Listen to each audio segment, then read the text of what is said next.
Ben Fagan here with another episode of Career Cash, the podcast. And on this episode, I'm joined by digital communications specialist at the University of Kansas Medical Center, Victoria Alvarez. Victoria and I talk about her shift in career interest, how she built her career after moving halfway across the country, and how she created meaningful and impactful relationships. It's an awesome conversation. Let's get to it.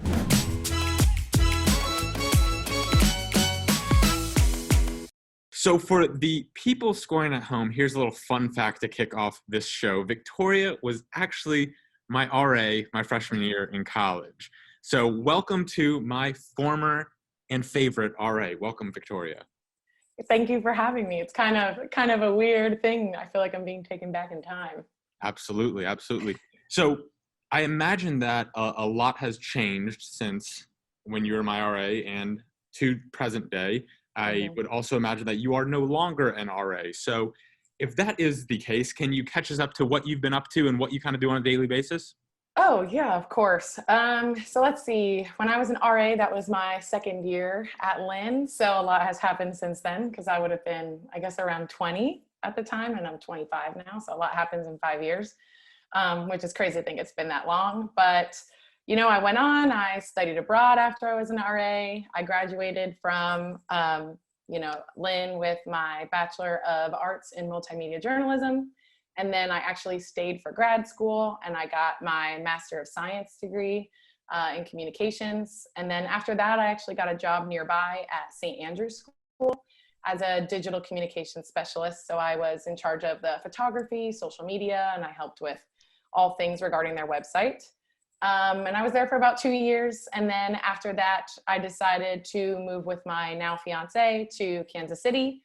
And so I'm in Kansas City, Missouri now, where I work as a digital communications specialist at the University of Kansas Medical Center, which houses the schools of nursing, medicine, and health professions. So it's the only medical school, or the main medical school in all of Kansas. So that's pretty much, I guess, like the brief update on all things career and whatnot. But on a day-to-day basis, ever since the pandemic started, I have actually been working from home. So when the pandemic first started, I was still in Florida, started working from home, applied for jobs here, and immediately started working from home. And it's kind of been like that for the last, since March 2020. So pretty much whatever day from work from home day looks like, wake up, Zoom calls, endless meetings. But that's pretty much the gist of it. All the good stuff. Yeah.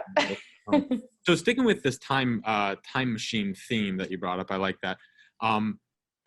We came from the same school. You're a bit ahead of me, but coming from journalism, also, watching you work in the realm of journalism, you were very dedicated to the craft, let's say, and it looked from the outside that you were dead set on following down that journalism path. Was that something that you wanted to do? How much does your work today align with the things that you studied? Yeah, I think when I first, started college, all bright-eyed at 17 years old, I imagined myself as like a journalist working for like the Washington Post, and I would, write all these stories and all these things. But as you go through different courses and classes and you have different internships, your gears tend to shift, your interests tend to change. So throughout, my years in college, I was the editor-in-chief of iPulse, the school newspaper. And so I kind of like stuck with writing throughout the whole time.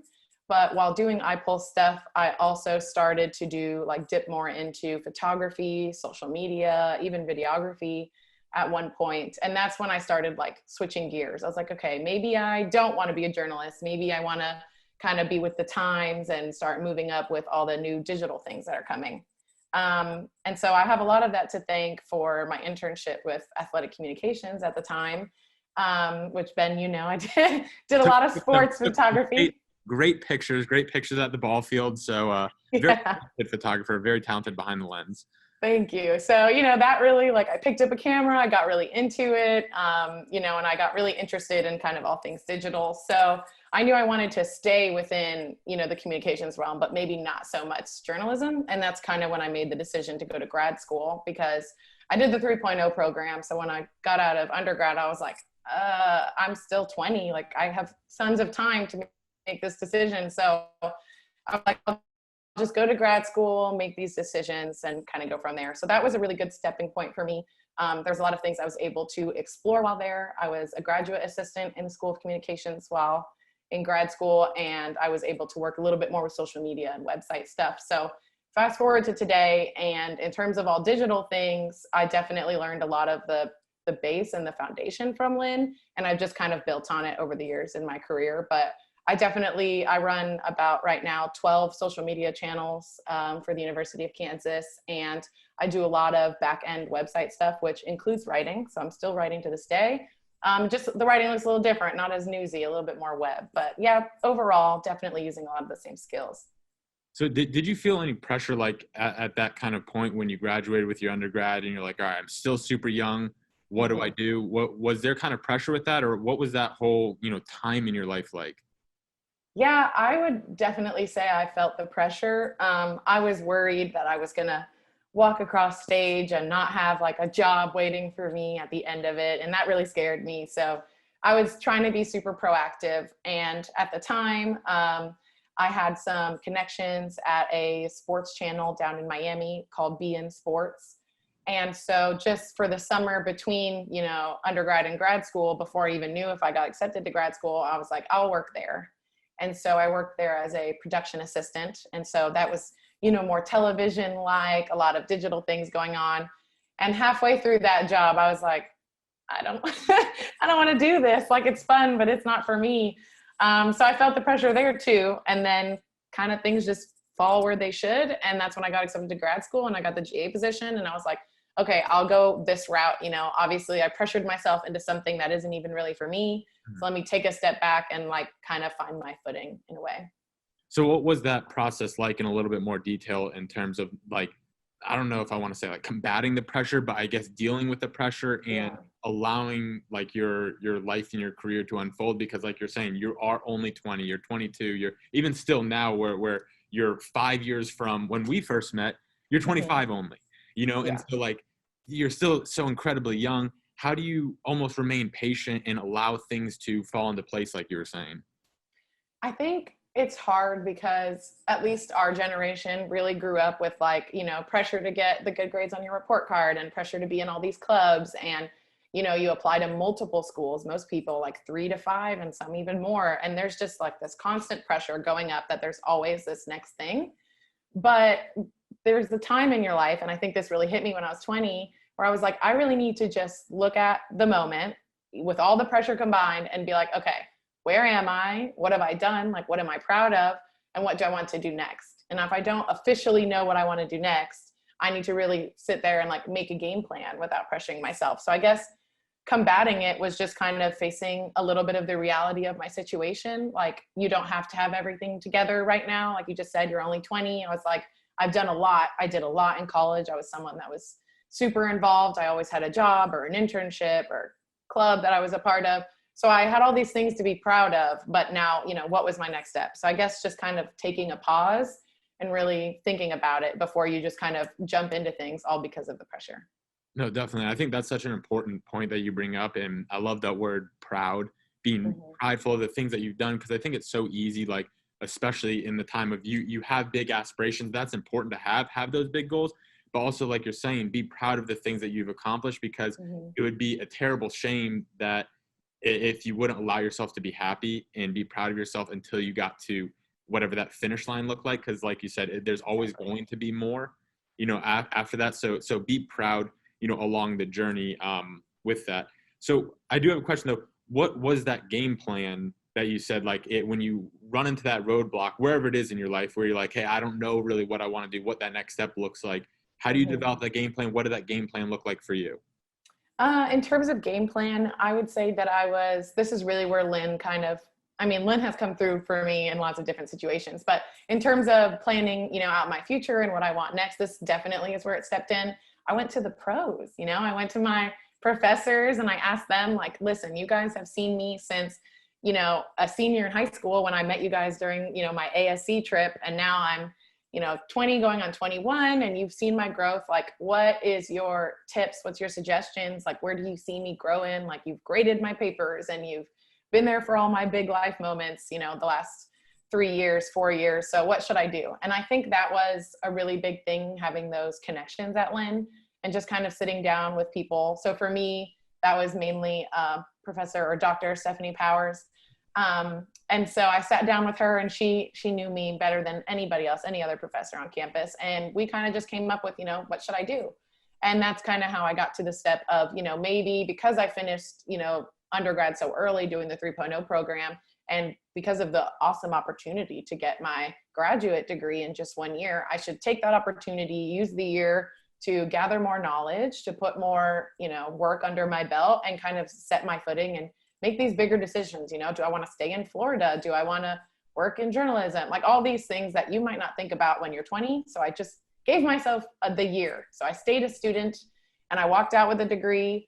And then I was lucky enough to get the graduate assistant scholarship. And that's kind of when things started falling into place. But I would definitely say the biggest thing was reaching out to the people that know you best and the people that can offer the best insight. No, definitely. And especially at a place like this, that was one of the biggest benefits I found. And when I was coming into school, I wasn't seeking out a small school. I was coming primarily to play baseball wherever I was going to go.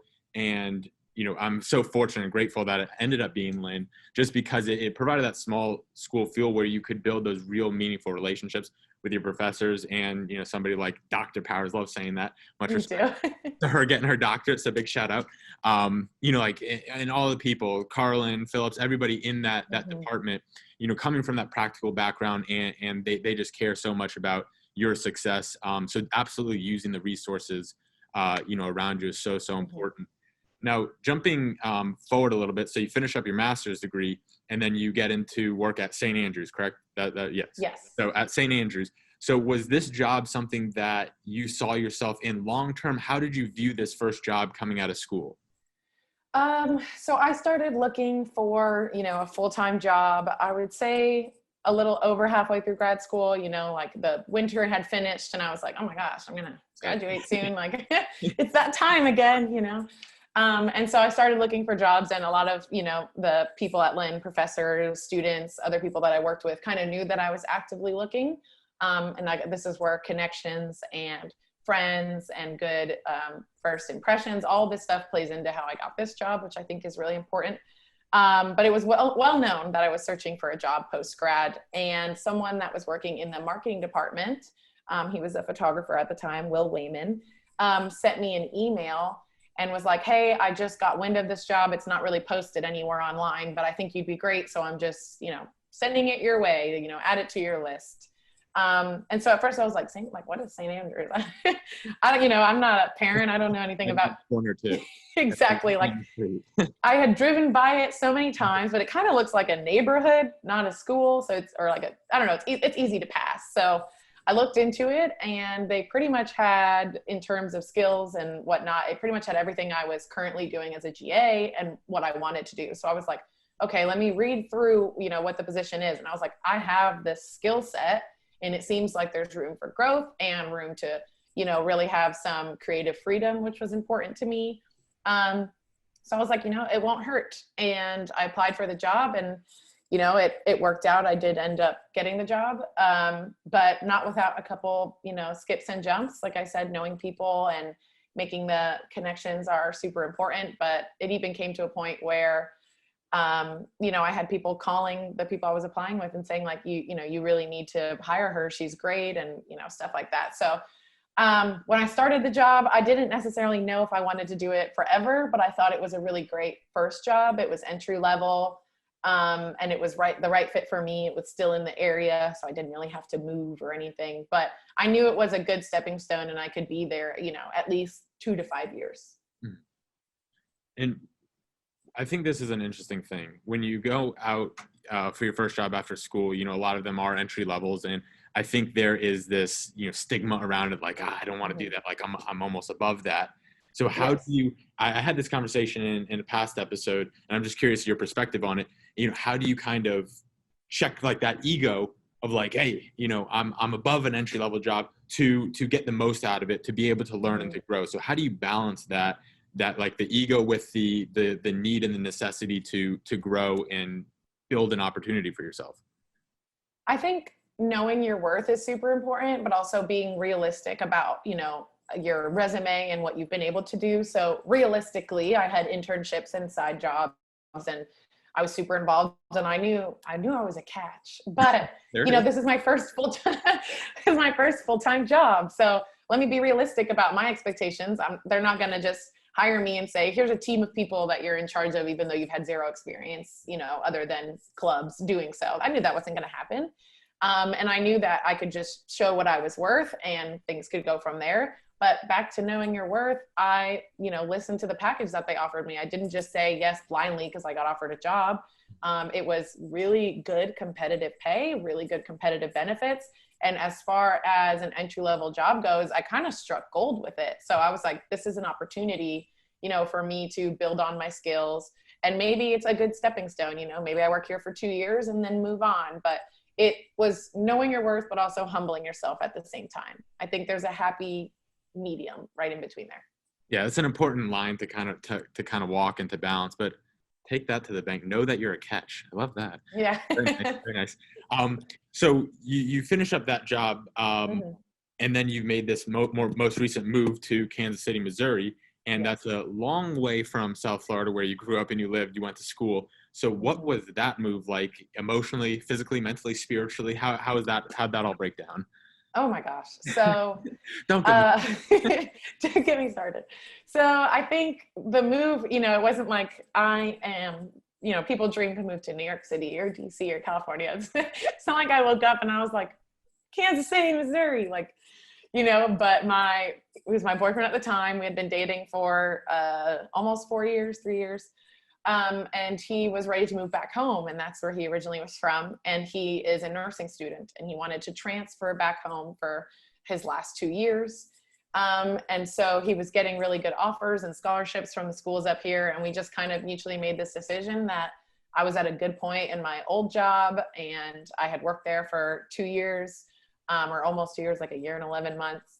And then it was time to kind of start fresh and put down our roots somewhere, because we knew, I had so much fun in Boca and Delray, but that was like my college experience, and I was kind of ready to move on.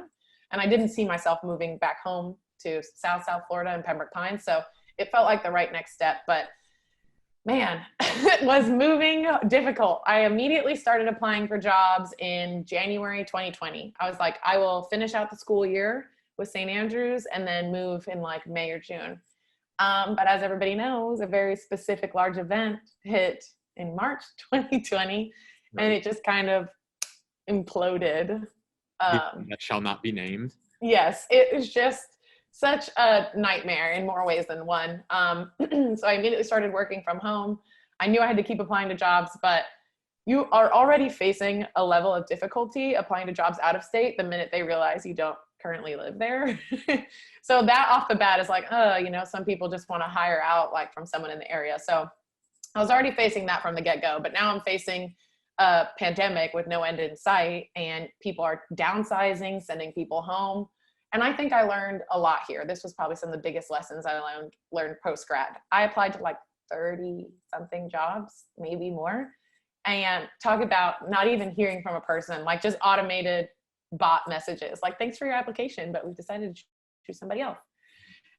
And those really hurt your feelings, but it was a really big like hit to, all the work that I've been doing. I was like, I know I'm a catch and I'm worth it, but no one's even bothering to look at my resume, which I know is strong. And, how do I set myself apart? So, I remember saying this at the time. I was like, what, there's all these doors are closing, but there's something at the end of this. So I'll just keep applying. And so I applied to a job literally on my couch while quarantining, tears running through my eyes.